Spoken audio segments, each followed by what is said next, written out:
we're going to start getting some practice using the derivative formula for the natural log. So here we're given f of x as this function composition. This rational function is being plugged into the natural log function, and we're asked to find the derivative. So I know this is going to be chain rule. So f prime of x, I take the derivative of the natural log function. That's the reciprocal function, so I'm going to take the reciprocal. 3x over 12x squared minus 4. And then that has to get multiplied by the derivative of the inside part. Now, when I took the reciprocal here, I took a little bit of a shortcut. We've been told the derivative of the natural log of x is the reciprocal of x. It's 1 over. Okay? So if I literally plugged that inside part in, I would have gotten 1 over 12x squared minus 4 over 3x. That's a complex fraction, but I know that dividing by this fraction, I just multiply by the reciprocal. So as a general rule, if you're plugging a fraction into the natural log, use the fact that when you take the derivative, you're just going to get the reciprocal, and don't write it as 1 over if that's going to give you a complex fraction.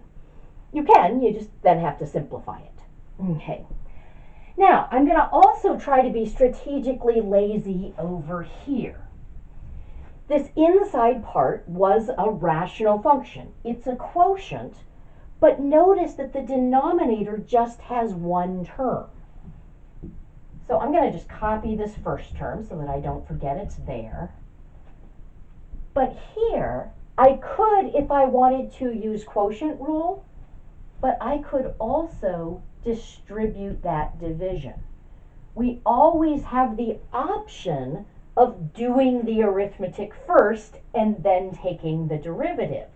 We often rely on the product and quotient rules because we don't have a way of simplifying the arithmetic, but here I can simplify the arithmetic, and I think that's going to be a lot easier. So this is going to be the derivative then.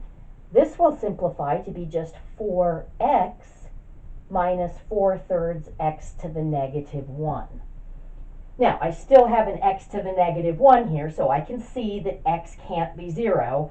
I haven't changed the domain by canceling that x out of that denominator. Okay.